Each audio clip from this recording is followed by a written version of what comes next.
Welcome everyone to the RtG Baseball Podcast, where we travel down the road to glory 1 week at a time.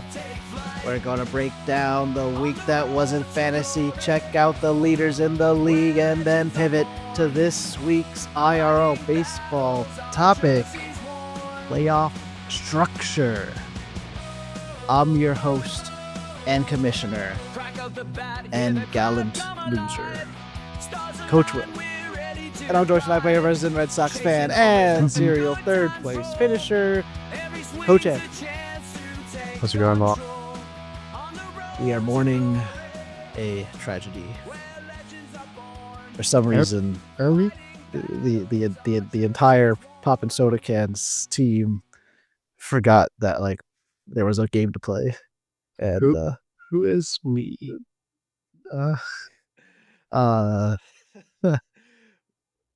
we failed. It was a disaster. Not only did we lose our semifinal match to Coach Nick, we got pounded into the dirt. Disastrous. In fact, when we talked about it last episode, although we were projected, we were behind, we were losing at the time, we were still confident as we were in the same position against Matab, and we persevered. Sadly, the same story did not play out this time. Who was the main culprit? Every hitter in the lineup. Except, surprisingly, or not surprisingly, Matt Olson, who's been the soul of the team. But pretty much everyone did not hit the expectations I had. And even the ones that got over the 30 points, like Freddie Freeman got over 30 points, which is good, but 42 points is simply good, not great. And this is the playoffs, the semis. We were looking for great. And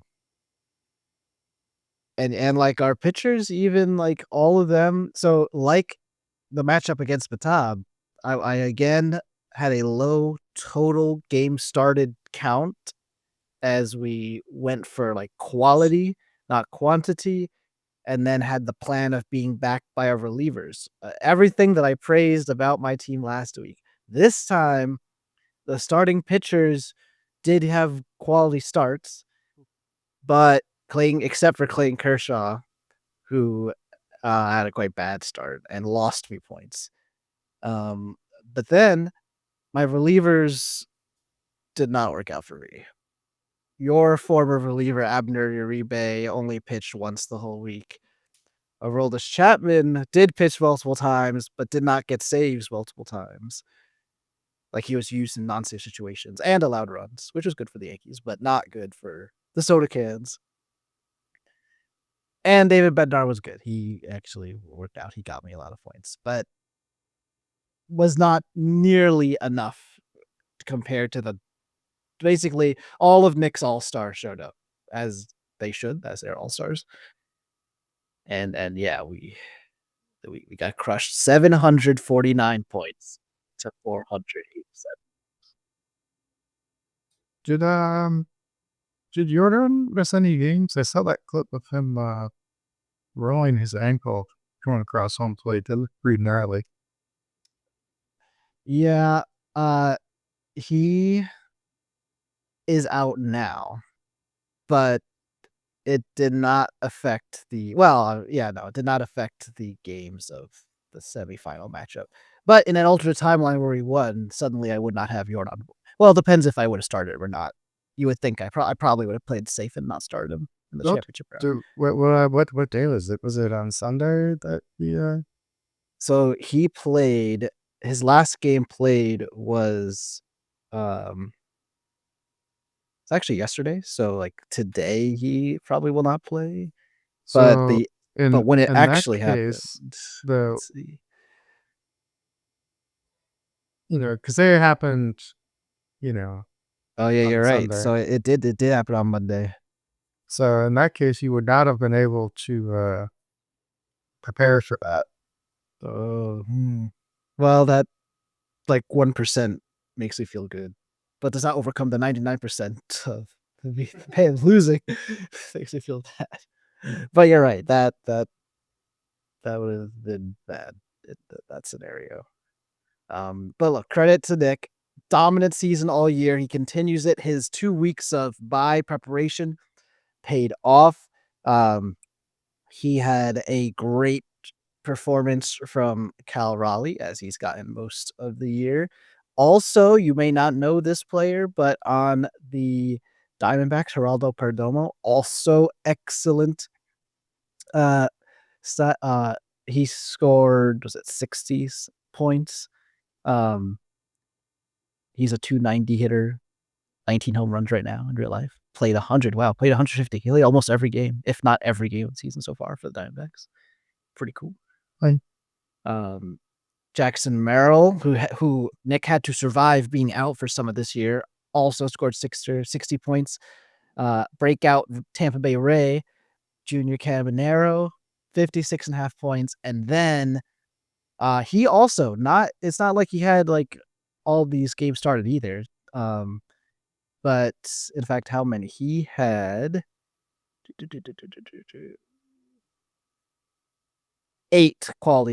8 games started. So that's 2 extras. Like if you had the minimum 6 starts, he had 2 more than that. Um, but yeah, they were pretty much all good to great. I was scared of Garrett Crochet, and it turned out that was justified as his 2 starts combined scored 98 points. But yeah, really formidable. so with the win, Nick advances to the finals and a chance to win his first UB Sporting Championship and RtG, therefore RtG Baseball Championship, in just his 3rd year of being part of the organization. It would be quite the feat. Yeah, it's always nice to have a new name on the chart V, so to speak. Oh yeah, we'll get into that momentarily. Um, Now, in our other matchup, we previewed this as the battle of injured players. Both Show and Nate preemptively made excuses for their teams Hmm. in the Facebook chat, and in the end, it turns out it was Nate who had reason to make excuses, as his team would be unable to overcome Team Mighty Taco, losing 618 to 519. So almost a clean 100-point gap. This was wild. I can only imagine how these two felt like as each, especially Monday and Tuesday, as the week goes on. So on Show's end, he instantly knows he's getting 0 from Bo Bichette, who gets hurt, and 0 from Ryan Pepio. He was the guy we talked about. What did I say? I said he had general fatigue. He was a general fatigue guy. Uh, And Manico, we call that a Tuesday. so that's 2 zeros. Meanwhile, Nate, because of not having a healthy uh, catcher available, and he already had 2 catchers, uh, he was getting 0 from his catcher slot, regardless of who he put in there. Um, but really, what it came down to was a battle of 9 starts from Nate and the minimum 6 starts from Show. So this was a battle of the streamers versus the not streamers slash just scheduled 2-star pitchers. And today, quality beat quantity as Show is able to advance. You cannot see just good players being good, you know. I think, sort of what you saw in your matchup is consistency this time of year, especially, when it's only a week, um, is invaluable. And you just can't, um, it's hard to make it far with um, a lineup that doesn't consistently deliver, week after week. So if you've got a guy that you can count on, and even if it's just one start, that's nice to have, in my opinion. Yeah. Now that being said, um, the drama continues for both of these guys. So from Show, although true, he would get great starts from rookie Nolan McLean from the Mets, which is funny because like that. I mean, he has been good every start basically, but he is a rookie and he only has like so many starts the whole season. So I don't know if he's really the sure bet you're looking for, but Show went for it in a 2-start week and it was useful. But he got 60 points, so it's like 30 points per start, which is good. And then he got 40 points from Luis Castillo in his 1 start. But then he gets a dud from Freddie Peralta of the Brewers. He gets another dud from Max Fried. A little bit of a quirk um, of our type of scoring, um, because maybe like if you're a Yankees fan, like oh Max Fried battled, survived 5 1/3, only allowed 2 runs in his start, but here we're really looking for uh, don't allow a lot of hits, don't allow home runs, and strike everybody out.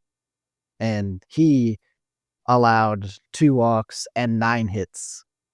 And there's just 2 runs. So in the end, that actually was only 12 and a half points. Shouldn't be surprised for people. I mean, we've had this for a while now, the scoring, but you do have to keep that in mind when, like, if you're watching your pitcher. One thing is like, does he feel dominant? If he feels dominant, that's probably a lot of points. Whereas if he's like getting into trouble every inning but getting out of it, like you're happy as a fan of the team, but that's probably not a lot of fantasy points if he continuously gets in trouble every single inning. Yeah, I mean, my personal philosophy, where an actual uh, you know, GM would maybe place less of an emphasis on the how and more of an emphasis on how many. But that being said, it does on average tend to uh, play out that way. So if you are more dominant, you will opt. Yeah, I think what saved Show here is, I mean, he did have a good gap, like a good gap so of points. So you it was good, but he would end up getting 60 from the Phillies closer, Yohan Duran, who had 3 saves in the week. So that's really helpful. That helped cover for his multiple zeros. Also, Aaron Judge had a dominant week, which has not been guaranteed after since he's come back from injury. Um, but You think he's this back? was a Like back? no. I think he's definitely compromised. He did have a great week, but I don't know. I mean, especially in the outfield, he's definitely not back. On offense, I mean, it basically comes down to, does he get walked all week or not? If he doesn't get walked, then most teams are gonna allow a home run to. And we're talking regular season. Playoffs is different because in the playoffs, like you come into it with your best pitchers. You spent like the whole weekend thinking about your game plan. So in that situation, it might be different. But like we're facing the Twins and the Orioles soon. If they actually pitch to Judge, that's probably going to be home runs. Uh, but anyway, uh, meanwhile for Nate, he it was just a huge variable mixed bag. Like so from Jose Barrios, very good from Dylan Cease. 2-start streaming pitcher slash just regular 2-start pitcher from Slade. Ooh, Ciccone. Um, That was like 40 points each to start, which is great. But then awful from Hunter Green, negative 22. So from Max Scherzer and Gavin Williams, and then bad from oh no, this is a reliever. What happened to him? He has a Braxton. I wonder if Braxton Ashcraft. This person might have been a bulk reliever. That might be what have happened, but he did not. I'm He didn't get a familiar. lot of points. Junk failed as we suspected in his 2 starts. But then Guardians closer Kate Smith, amazing 4 saves in the week, which gives him 75.5 points. Which is crazy. But I know it's a 100-point gap, but if you were one of these people, it probably was a crazy roller coaster week as all this played out. Yeah, that 100 points doesn't really reflect how close it. Yeah, I wish you can only do this. You'd have to keep track every day. This CBS, this is a weakness of CBS. I can't like, what was it on Wednesday? Like, it doesn't really have that option. I'd have to do some manual analysis to make that happen. Yeah, I was playing a game one time, and at the end of it, when they show the scores, there was like a graph across the screen, so you could see like the points accumulated by both teams throughout the course of the match. So it actually like, told the story of the swings of the match. It's like, okay, this team is ahead, this whole time, and at the end, the Well, other that'd be team great came back. if you go find that. That seems No, like a like it great was thing. like for like a battlefield or something. Okay. Not You're talking like a Mario Party type thing. yeah, like a video game kind of. Gotcha. But Yeah, no, that'd be the great. That'd be concept interesting. is it's a nice visual.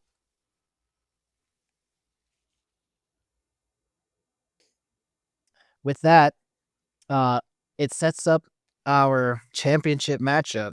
It ends up being Show versus Nick. A crazy combination. This is the first time ever in 9. This is year 10. So in 9 years, 10 years, uh, the finals have not featured at least one of me, Matab, or Eric. It's never happened.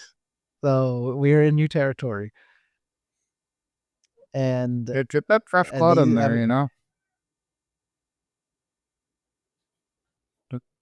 I Get agree, some but the story of the 4-time champion was enticing to me. yeah.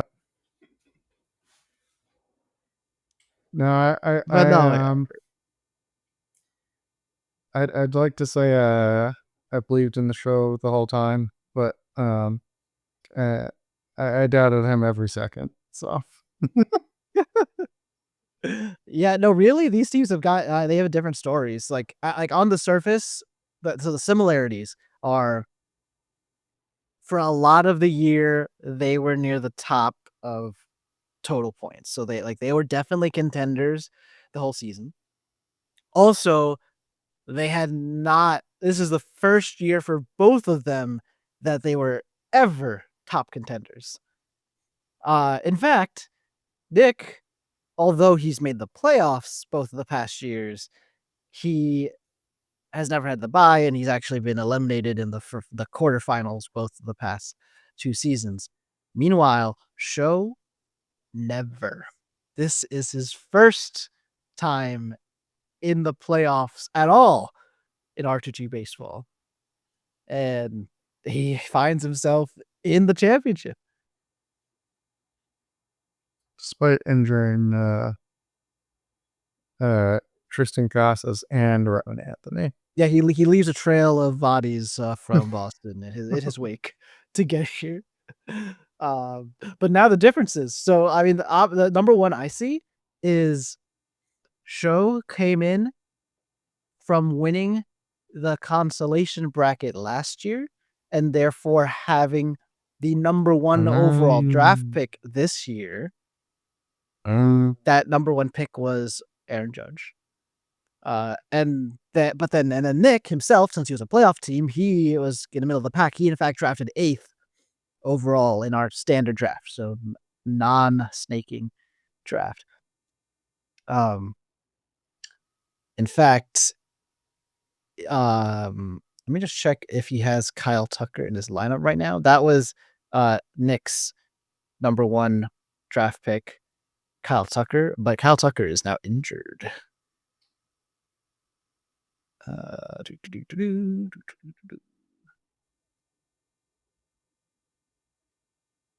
And it looks like the answer is no.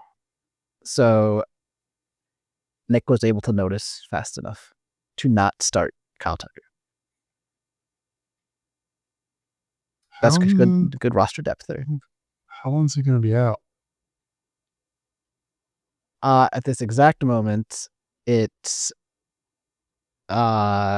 seems to be at least a week. Unlikely to be activated when he becomes eligible on Tuesday, which is today. So, It sounds like I'll be back in time for the real life playoffs. yeah, and if he isn't, the Astros or not, the Cubs aren't telling you. Yeah. But yeah, so now like they both had superstar players, outfielders in the first round, but while Kyle Tucker is looks like he's approximately 15, 16, 17th in the outfielders. Aaron Judge is the number one outfielder still. So they've been able to, basically, in short, they've each had to pivot in different ways to get here, despite being clearly a top team most of the year, but they had to put in the work to maintain their spot as a top team. Whereas some other squads may have started off well, but were unable to adapt to whatever crazy injuries might have happened or trades and so forth. Well, that makes sense, right? The odds of any given star being consistently great for the entire season is pretty unlikely. Even the best of the best are gonna have some injury or some minor slump, here and there, and you have to be ready for it. Yeah, it's all about being prepared for it, and then when it happens, Making the correct, executing a mitigation plan. yeah, So yeah, so either you were prepared because you had someone already on your roster, or you didn't, but you're able to pivot to someone who can help you ultimately. Right now, as we speak, the projections have them 30 points apart. Basically, Show at 600 and Nick at 630. Both of them have. So let me count 1, 2, 3, 4, 5, 6, 7, 6. Okay, so Show has 7 starts remaining right now, and Nick has 6. One of those 6 pitches tonight for Nick, and then Freddie Peralta and Chris Sale are pitching. Well, Chris Sale already pitched, actually. Oh, what happened to Chris Sale? Why did he only throw 18 pitches today? Unknown. Well, that could be disastrous for Show, depending on what happened. But Freddie Peralta is pitching right now. it was Sale taken out, or was it? It says 2/3 of an inning pitched, 4.5 points. But I mean, it's not like And they had a late start or something, right? And a game started, and this game is unless there's it's not a doubleheader, right? I don't think so. It would tell me if it's Yeah, doubleheader. okay, yeah. So he was definitely taken out then. Mm, mm, mm. Well, we'll see if that matters in the end. Also, The Mariners in real life are up 10-1 against the Royals, powered by Kyle Raleigh, who's already 3 for 3 of 2 home runs and already has 36 points for Nick, which is amazing. What round did you pick him up in? It's a great question. Raleigh. That'd be Because around. coming into this season, I think he was highly rated, but I don't think anyone knew this was going to happen. So the answer is round 10. Wow. Drafted after JT Realmuto, drafted after Will Smith, the catcher. Let's see, is any other catchers taken? After William Contreras. And after Adley Rutschman. After Wilson Contreras. So that's like Oh. 5th catcher taken.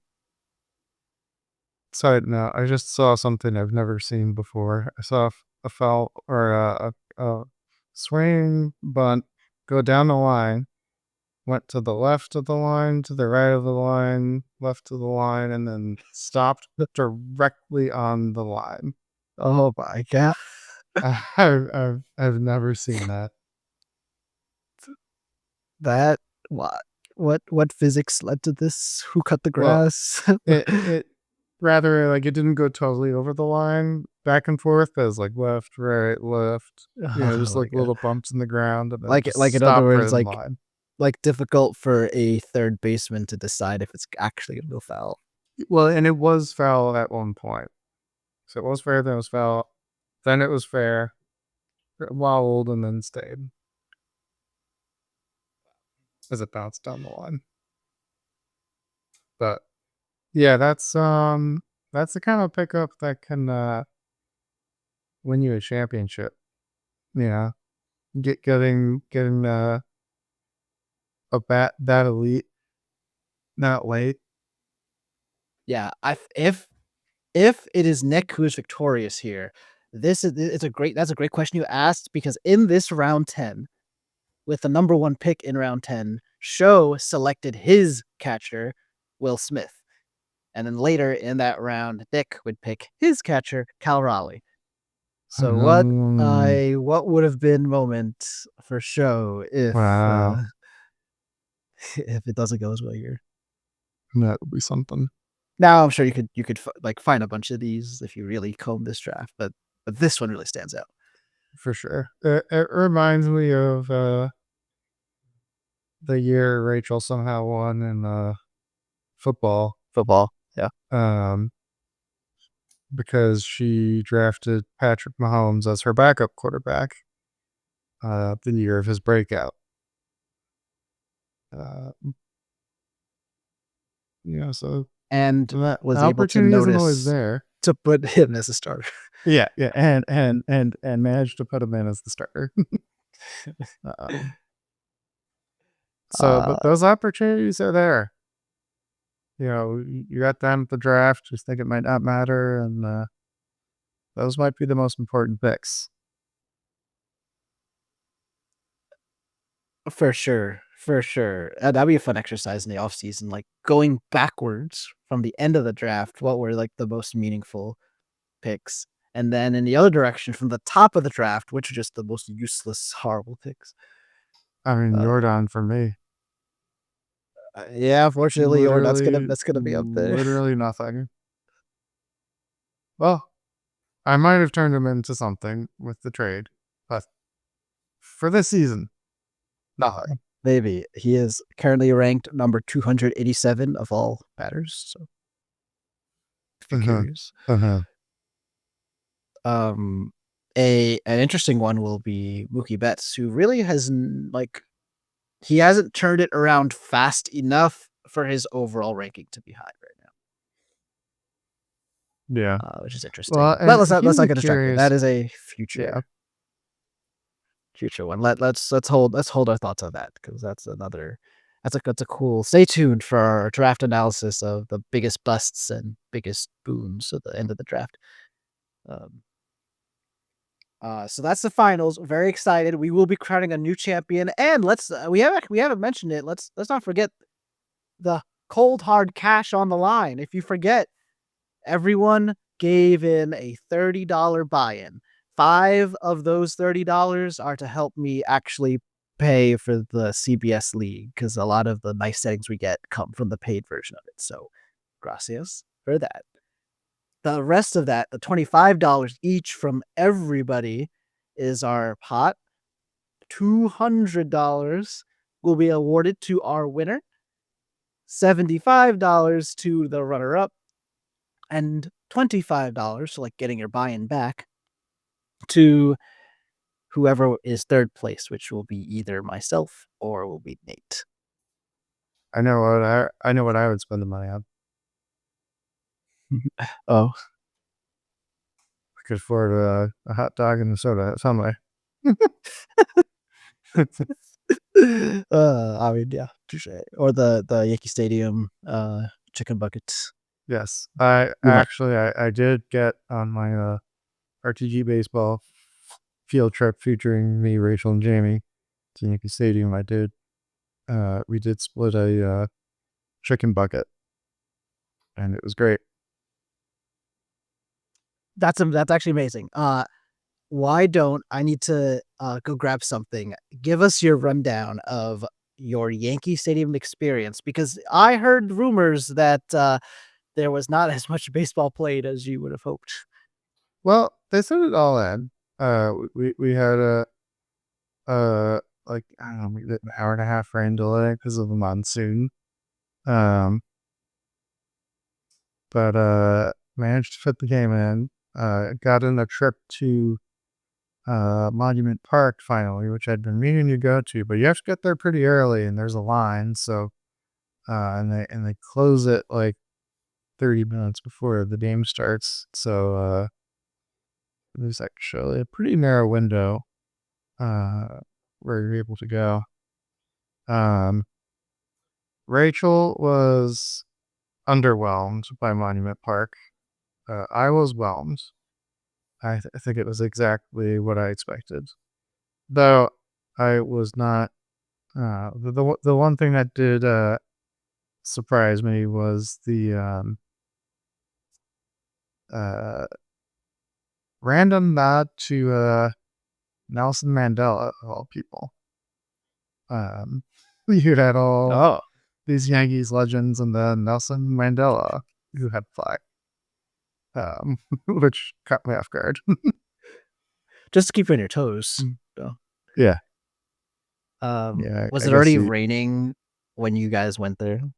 no, and it was expected to not hit until partway through the game, so they were about halfway through um, by the time the rain hit. And fortunately, we were about as far away from home plate as you could get, so we were under the awning. Um, so still little splashes here and there, but uh, very at least able to stay in our seats for a bit during the delay. See, if you think back to our building the ideal ballpark scenario, if we had retractable roof, then you'd be nice and dry. It'd be the optimal temperature, no delay. It'd be great.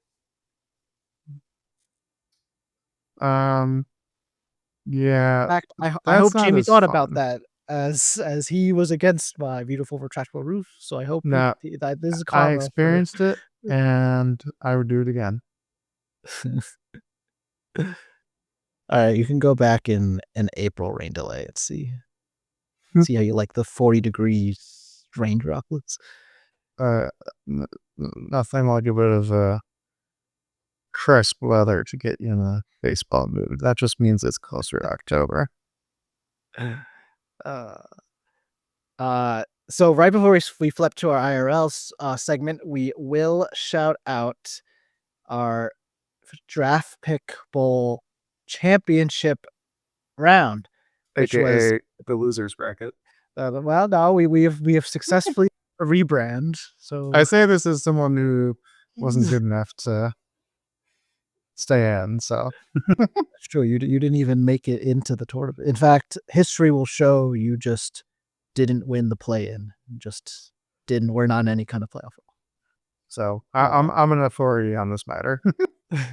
so it was Viraj against Eric with the number 1 draft pick on the line, and your winner was Coach Viraj, who finishes his beautiful spoilery season, spoiling really only Eric's season. I don't know if he spoiled anybody else's season, but just puts a capper on making Eric's life miserable. He'll win the 621 to 536, which is actually 2 competitive scores. I mean, actually, they both would have beaten me. So we had a just to show how bad a week we had. Um, but yeah, I think I don't know how locked. I mean, it's because at this point, because I think like number 1 and number 2, like they probably feel similar in our current draft format, like Mm, the standard. But the allure of number 1 is like it is better objectively, and mm, you do get your pick of anybody.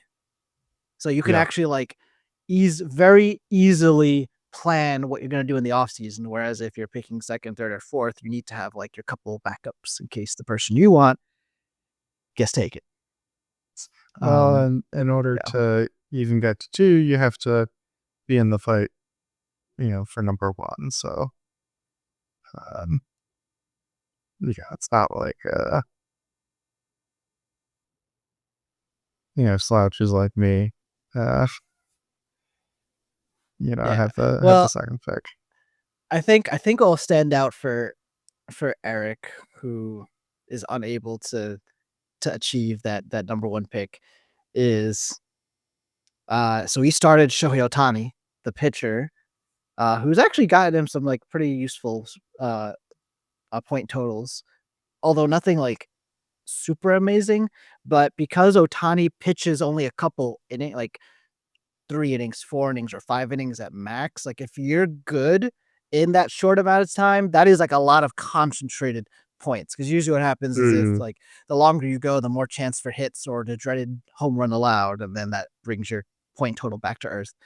Um, so like I think there's like you can go if you do like 4 innings with 6 strikeouts, 2 hit, like that's allowed to actually be a lot of points.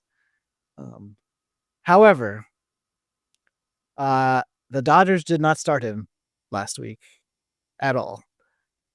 I'm not sure if that was predictable, if they had made an announcement that they weren't going to use him as a starter or reliever or anything last week, but because of that, 0 points for Eric from Otani in this pivotal matchup.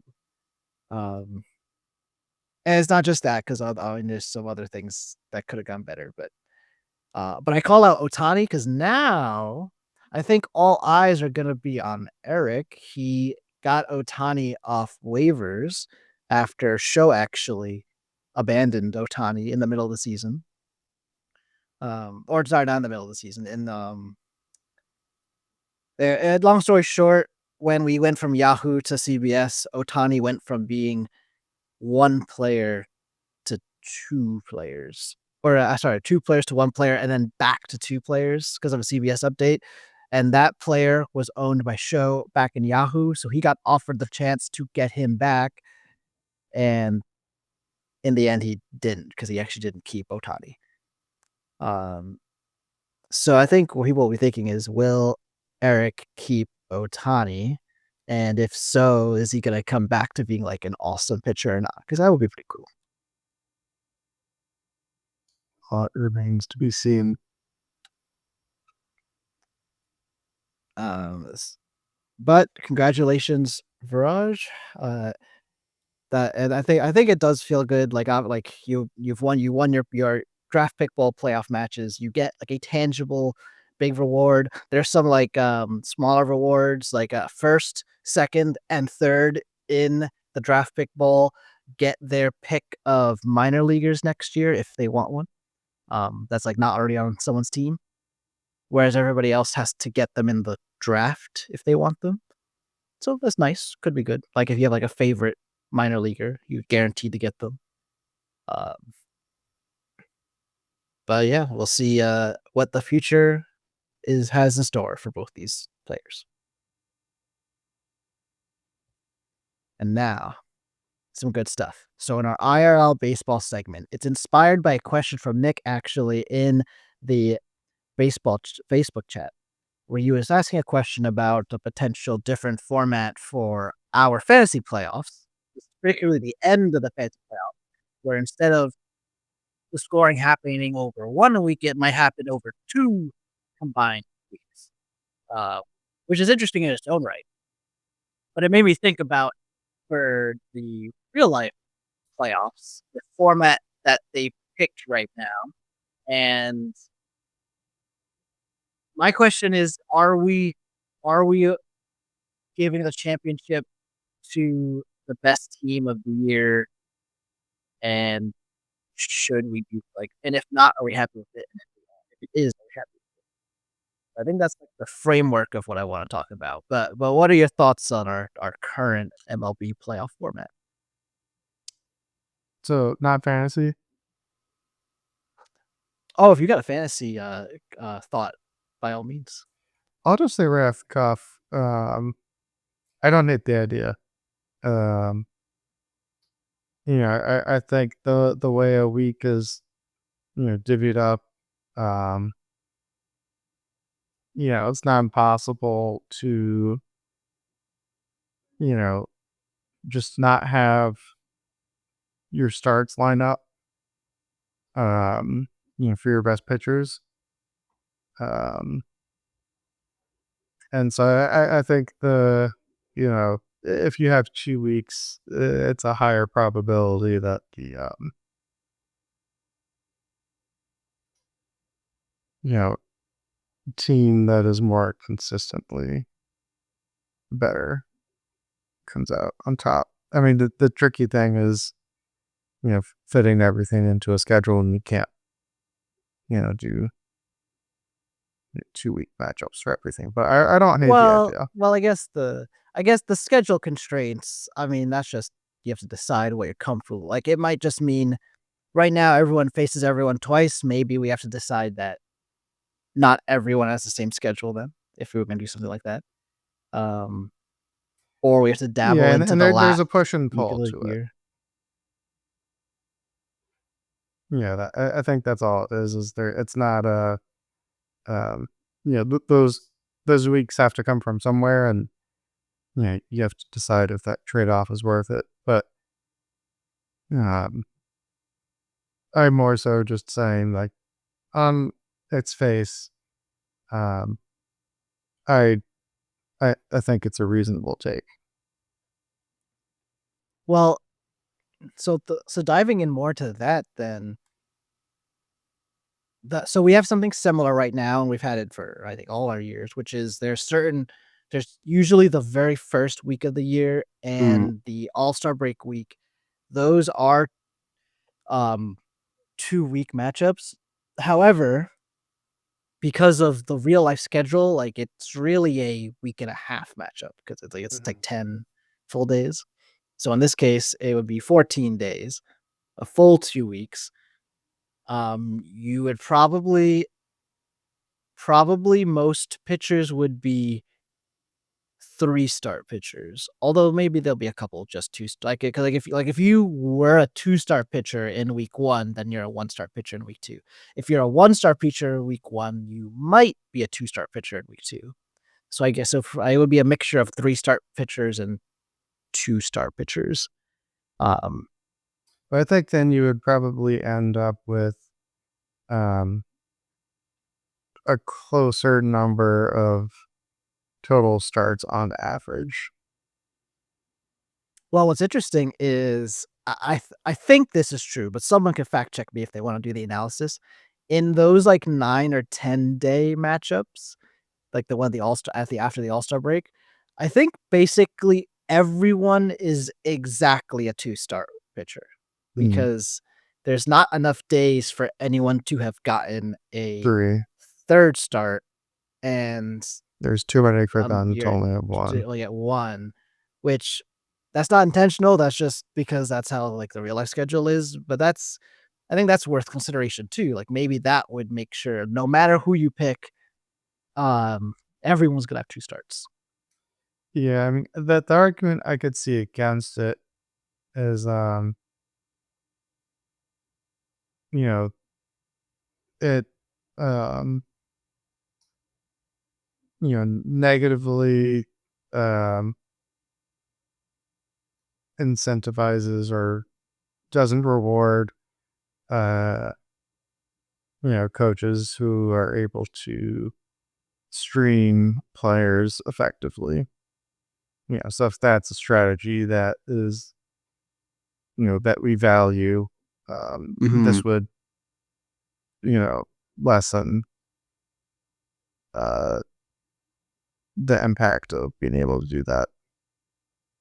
I can see that, I can see that. Now, what about actually both the championship round and semifinals round are called out as potentially benefiting from this. Right now in our format, we have 4 rounds. We have, like, a wild card, quarterfinals, semifinals, championship. Um, do you think this is, like, something like you want the spectacle of this to happen in the final round? So it's like, if you get this far, it feels important because you get this novelty of a matchup. Or, like, if we match it better to real life baseball, well, in real life baseball, both the championship series and the World Series are 7-game series. So Mhm. that would be our semifinals and championships. Or you could say, like in basketball and hockey, well, if we're saying that this is the best way to determine a winner, then every single round should be like that. Uh, so I guess there's different ways to break it down. And, uh, I guess that's sort of a sneak preview into my thoughts on, uh, real life playoff format. Um, I do tend to be of that opinion of, having more 7-game series and fewer, 3 and 5-game series. Well, we could do some mixed analysis here. So, my initial thought is the I'm trying to be conscious of how many real life weeks the fantasy playoffs are absorbing compared to how many weeks the regular season is absorbing. Um, so like in the extreme version, if I gave every round 2 weeks, then it would take 8 weeks to do it all, which would be 2 months compared to like the 3 months that the regular season is. So that doesn't feel right. Like, cause then Yeah. it's like 2/5, 40% of the whole experience is the playoffs, which means that the people who are not in the playoffs aren't even experiencing it all. So that's probably not Yeah. the answer. No, I think that type of In format plays more easily in real life baseball. Yeah, well, the extension to real life baseball then would be there's also 4 rounds. It would be every single one is a 7-game series. Um, so that's probably adding I'm not gonna do the math right now, but it could add 2 weeks to all the festivities potentially. Um, Yeah, I mean, my, grand vision of, an improved playoff schedule slash format would be,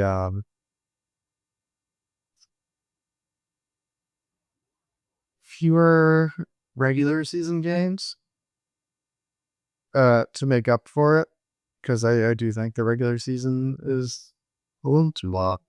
And you don't even need to reduce it that much. You could, just go to, what used to be, which was like 156 games, I believe. So, you know, 8 fewer games. So, a little over a week. Um, and then, um, you have a 7-game World Series, 7-game LCS, 7-game, uh, division series instead of a 5-game series. And I don't hate the 1-game wild card. I actually kind of like that.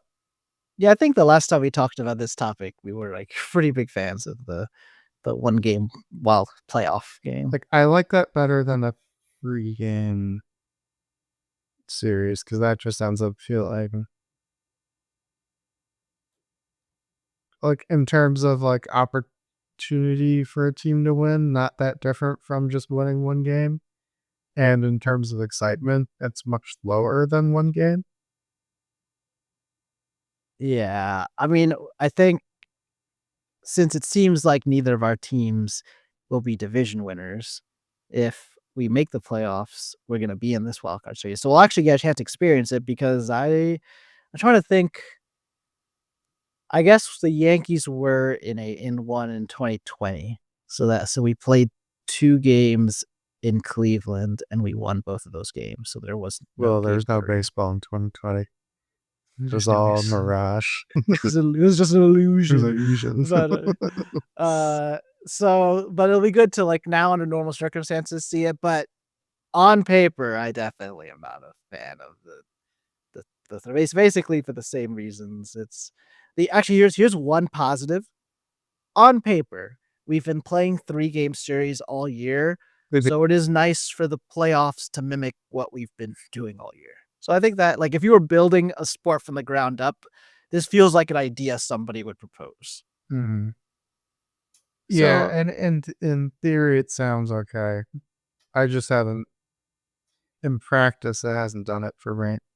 also, no so far, nobody who has lost the first game has won their series. Yeah, So the longer that goes on, the more I'm like, let's just cut out the other 2 games.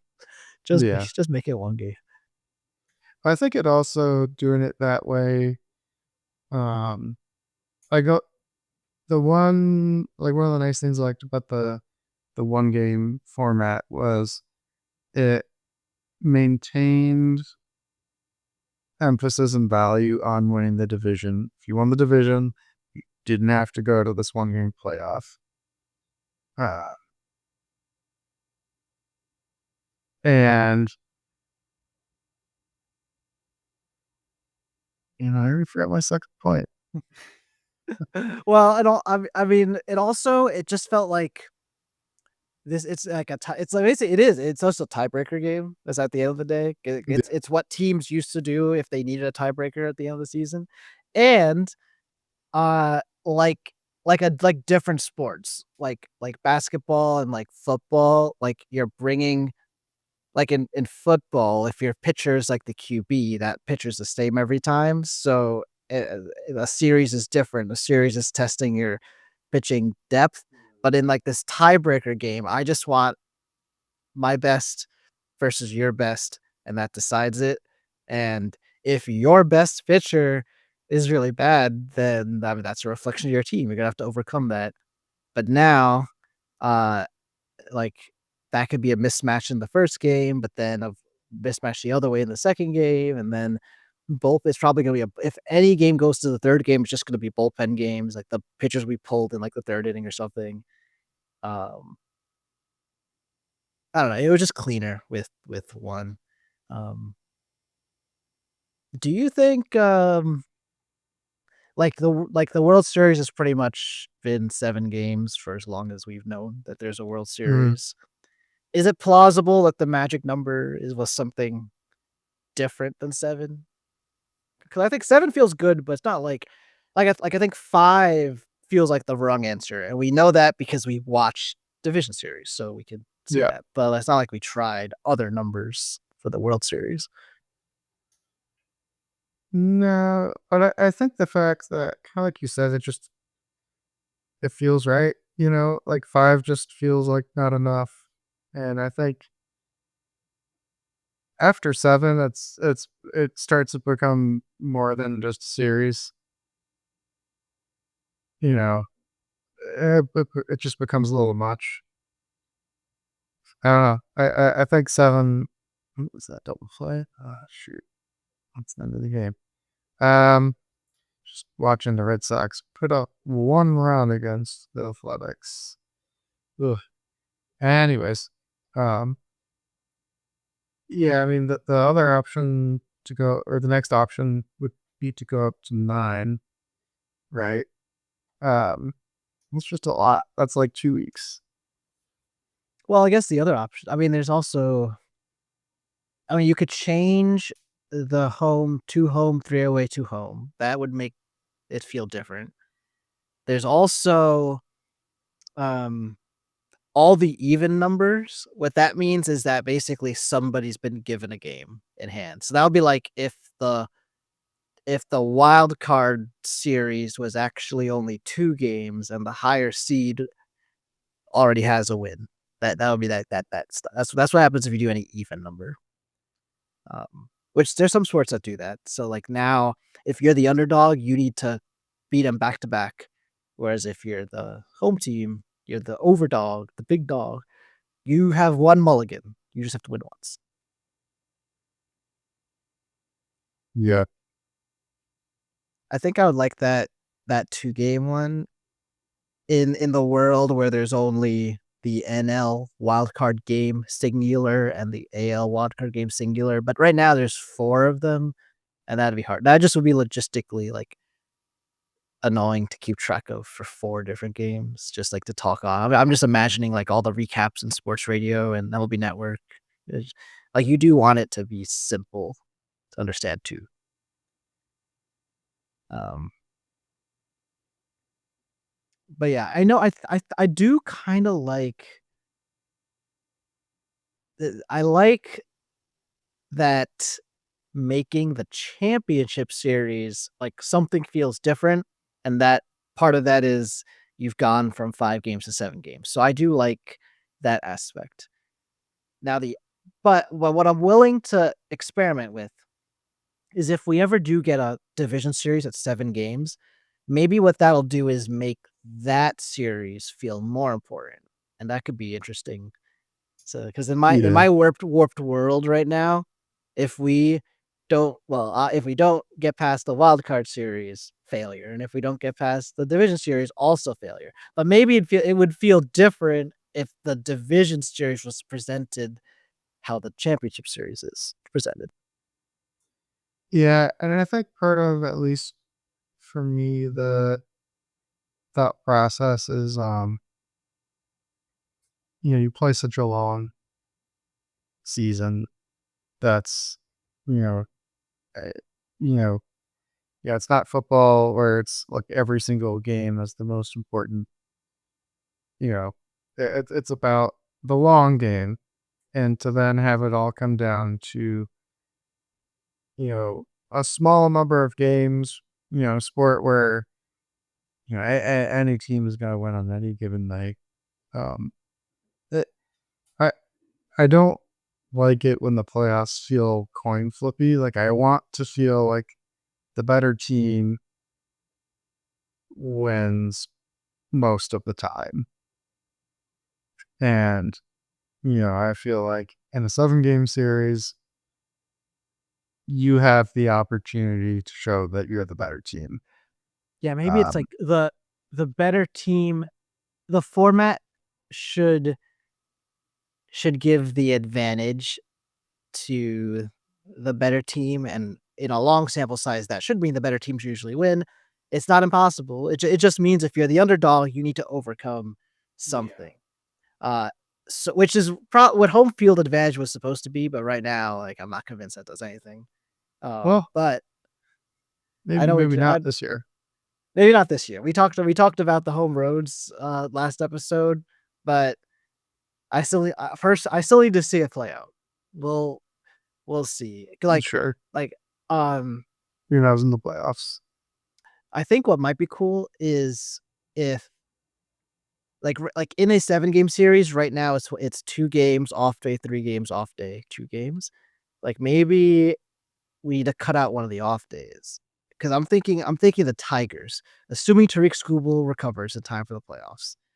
They have one starting pitcher in Tariq Skubal, like last year. And yes, I'm disrespecting like their other guy, Jack Flaherty, and we saw all those. But yes, I I'm discounting them.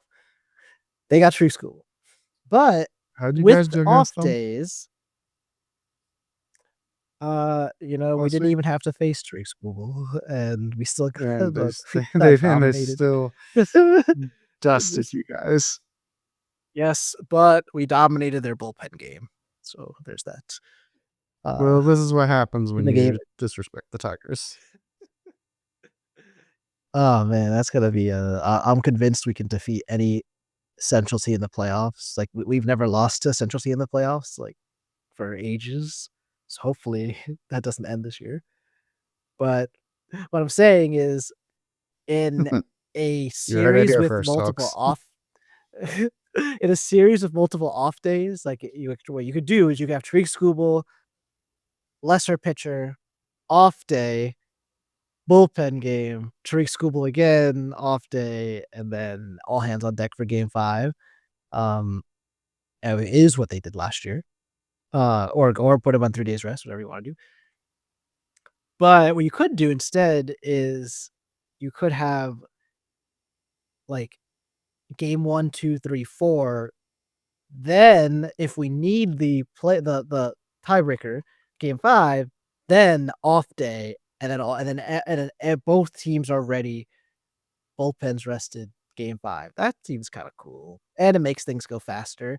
And I know we got to travel, but we do that all year. We travel without an off day, so just do that, and then you just decide. Maybe there's a weird quirk where if traveling is easier for the team that's arriving home, then maybe the home team needs to have game 3 and 4. I don't know exactly how that work it's gonna work, but yeah, I think that's my idea. That if I can't have 7 games, even if I did have 7 games, maybe what you do is the same thing. 1, 2, 3, 4, 5 off day, 6, 7 maybe, or 1, 2, 3, 4 off days, 5, 6 off day, Yeah, the other 7. sports have the advantage of, you know, basketball and hockey, where, they usually have off days between games. So it's just sort of built in. It's the schedule. Well, I So think they they have can, like oh yeah, in the regular season anyway, so it doesn't so feel yeah, so weird it's, in so it's the like not as big of a deal for them to, do 1-1-1 kind of thing. I mean, if anything, like how many times like up we're going on this like 13 game road trip or something. We do it all the time. We don't need these off days. Just I that's what I want. I would like off Well, they days. do one. Well, yeah, it's true. Yeah, but they don't do it. Well, yeah. Huh. It comes up. It's like at least once a month we have this like long homestand or long road trip. And they complain about the whole time. And then yeah, so And they're like, you, oh, this is like, oh, we just gotta survive. just go survive. Like the So yeah. Odyssey. Well, look, you're trying to win a championship, so you survive it in the playoffs. That's my big idea. Off days in the playoffs will only be before deciding games to keep it clean. That was my proposal. I've saved baseball. Thank you very much. We're gonna have like an episode only dedicated to this, and we'll throw in uh expansion and the new divisions, and maybe you've decided you don't want the 6 teams in the playoffs per league anymore. You want a different number. That'll be someday in the I future. think We're gonna have an it's episode only at for that. least one too many. Yeah. So, but for that episode, we're not gonna go top or head. We're gonna prepare. You're gonna write some stuff on a piece of paper. So Well, that you don't have to get prepared if you stay prepared. I mean, that's fine. Stay prepared. Think about it right now, and then save your thoughts for however many weeks it takes us to get there. Uh, but that's it for this episode. Uh, for those of you in the finals, fight hard, show no mercy, do what must be done. And next time we speak, we will have crowned an RtG B champion. And you want Yes, a new one. The reign of the Matab Will Eric dynasty is over. three Unless I kingdoms. find like I disqualify one of them, like it turns out they were gambling on their fantasy team or using something. And using PEDs. yes, they were like like blackmailing players and other people's fantasy team.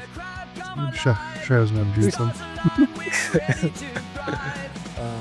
But yes, all right. Until then, and until we speak again, ciao.